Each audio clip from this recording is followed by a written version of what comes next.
What is up, creator? We will be getting started with OBS. We will be learning all the crucial elements to get you started with a robust and exciting live stream today, right now. Let's get some! Jim Richardson wrote me in comments and asked me if I could create a getting started with OBS type of video. So I want to let you know that I do read my comments, and if you have any video suggestions, I will consider them, and I'll let you know if it makes the to-do list. Okay, we have OBS open and we're going to review the following elements. We're going to start by talking about sources. We're going to go over the filters. We're going to talk about the parameters that are unique for each one. We'll then talk about scenes. Then we'll dig into the audio mixer, briefly touch on what's available for that. We'll touch on scene transitions real quick, and then we'll review the controls. I think once you get this global perspective on these 5 different windows, you'll have a good understanding and you'll be ready to live stream. Okay, let's dig into sources. Really, all sources basically could be summarized as media sources. In fact, it should just say media, not sources. I think the word sources is slightly confusing. So that means you can put in graphics like JPEGs or PNGs or GIFs. You can put in movie files like AVIs or MP4. You can put in windows from the internet. You can put in gaming program windows in there. Just about anything that you can see on your computer, you can add as a source. Now, what's really cool about this, that when you put the source in there, for example, what you're looking at now is a animated MP4 of a background graphic. Scott asked me to tell you that there are 2 ways to add media to the OBS player. One is to drag the media into the actual screen. The other way is to click the plus sign and select the various sources in this list. Please don't get angry at Sky Victor for the omission of this information and punch him in the face when you see him in public. Thank you.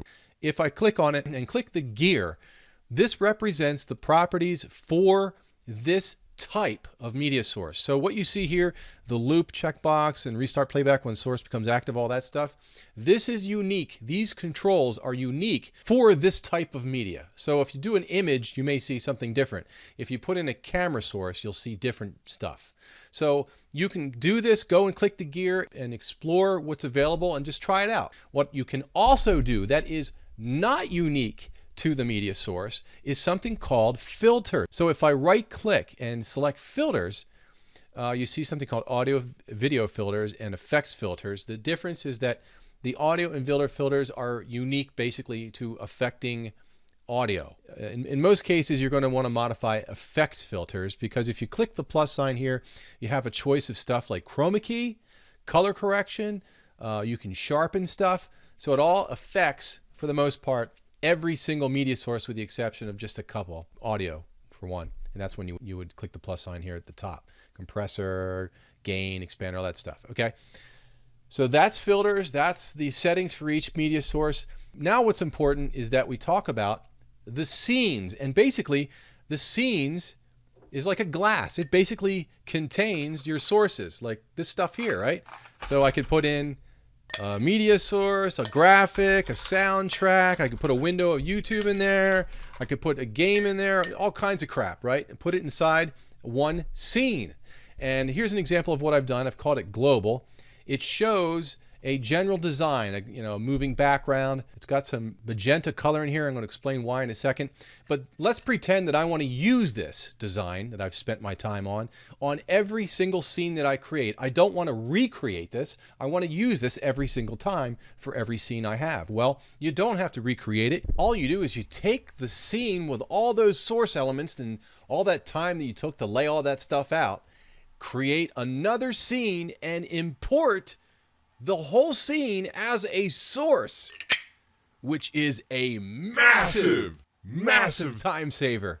So if you understand this concept, you're in a good place. Let me show you what I'm talking about. Let's say that I want to take global that you see here and put it into scene 4. I'll go to scene 4, I'll hit the plus sign, I'll select scene and select global. Boom.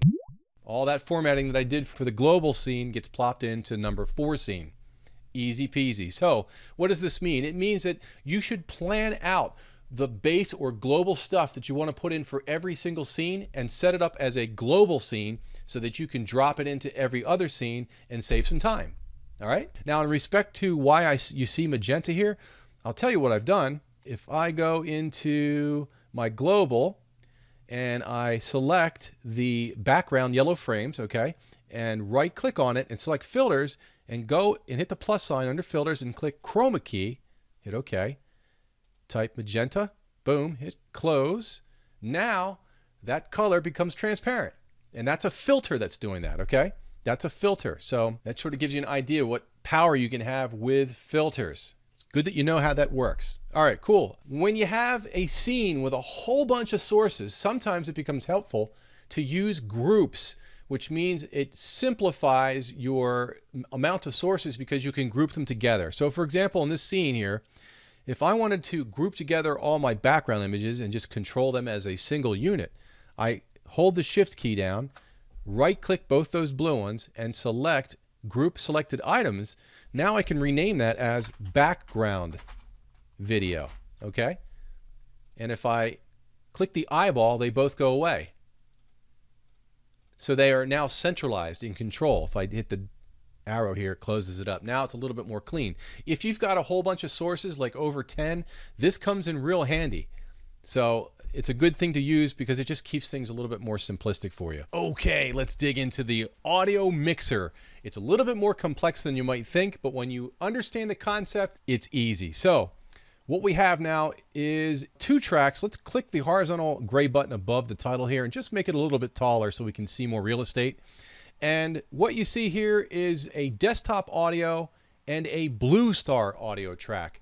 Every time that you drop in a video file, in this case it's the bluestar.mp4 file, it assumes that there will be sound attached to the file and it will automatically create an audio track in the audio mixer. In this case, there is no sound for the Blue Star video, so we don't need to see the track. So you can very easily hide it by clicking the gear and clicking Hide All. If down the road you want to unhide it, just right-click in the black space and click Unhide All, and all the hidden tracks will appear. That's a good one to know. So let's go back and hide that. Now, in this case, I'm not showing any screens from a browser, so I'm not going to be concerned about audio coming through my desktop speakers. So I'm going to hide that track too. I don't need to hear what's coming through my speakers in this one, so I'm definitely going to hide it as well. And that goes away too. So the first thing I want to do is import my microphone into OBS. So I'm going to click the plus sign here, and I'm going to select Audio Input Capture, and I'm going to type it Scott's mic. Hit OK. The system asks for what device that will be. In this case, it's the ATR USB microphone. I'll hit OK, and there you see it. It's actively registering my sound when I speak into the microphone, and as you can see, it's barely touching the yellow. And the name of the game is to have the audio level dancing right at around the 15 mark. So right now it doesn't look strong enough.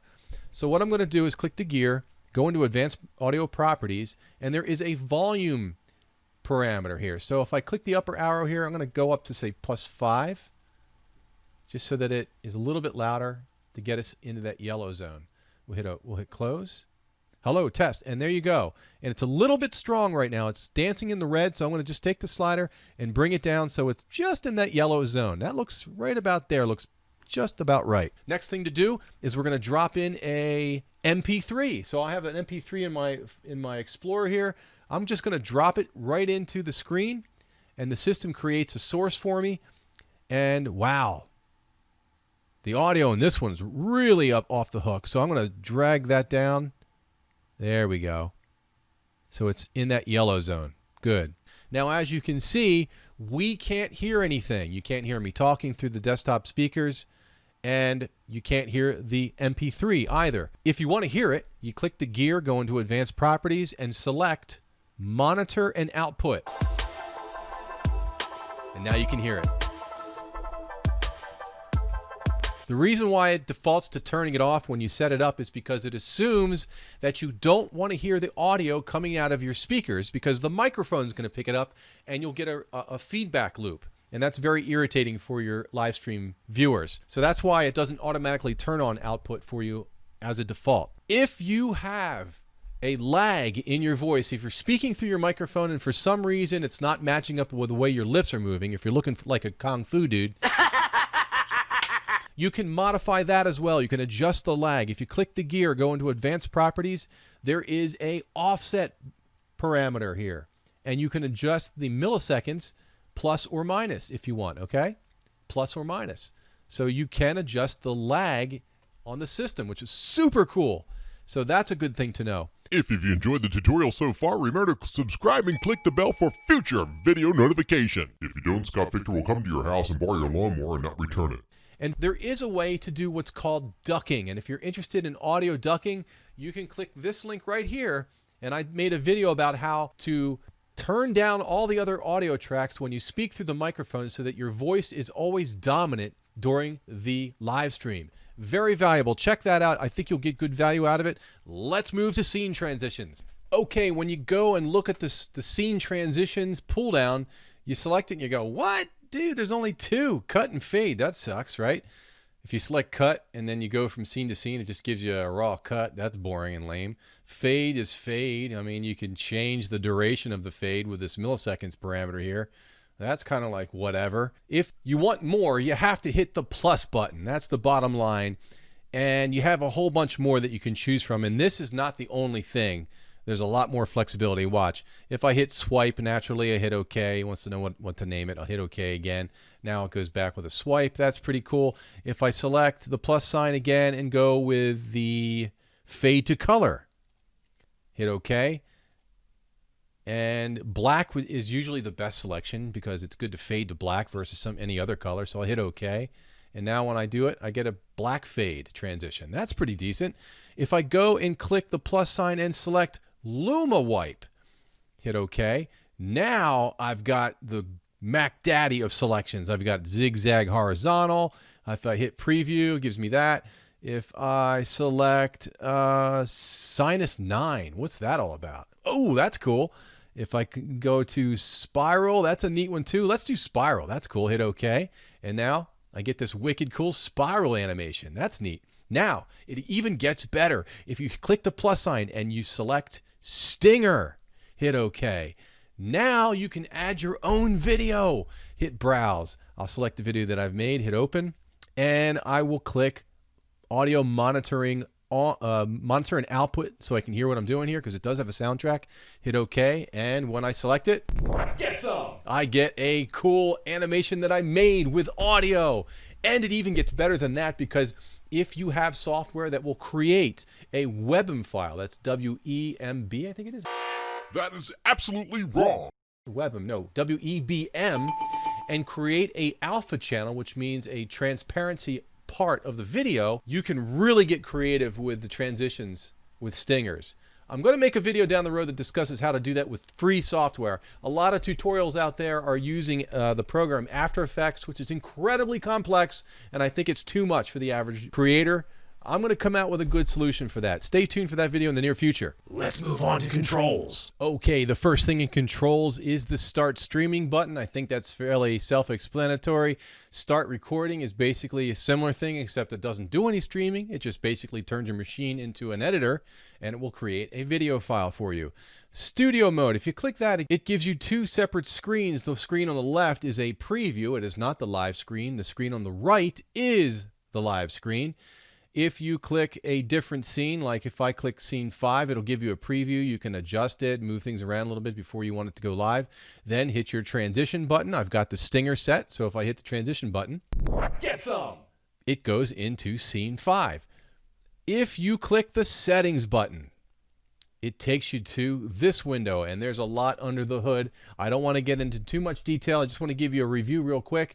Here's the general screen. It gives you a bunch of parameters here. If you click the stream, you can select the service that you're going to stream to. For example, if you click YouTube, it sets up the server as the primary ingest server, which is that's where you're sending the stream to, and it's going to want to know the stream key, and that's set up at your YouTube channel. There are many videos out there that help you understand how to do this.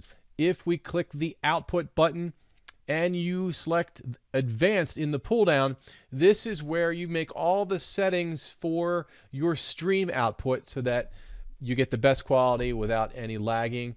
I would recommend that you not get into this right now. If you want to get your system programmed automatically, you can do that by going into Tools, Subchoice, Auto Configuration Wizard, and the system will go out and find out your speeds automatically and set those parameters for you without you having to do anything. So that's what that is here. Let's go into the recording area. There's parameters here, audio, replay buffer. Again, I don't recommend getting into it from a new user's perspective, but that would be something you might want to play with at a later time. Okay. Audio is sort of the same way. The only thing I want to really highlight here is that the devices parameter is very similar to the philosophy of use as a scene in a scene. Remember, I took the two glasses and put them inside of one inside of the other?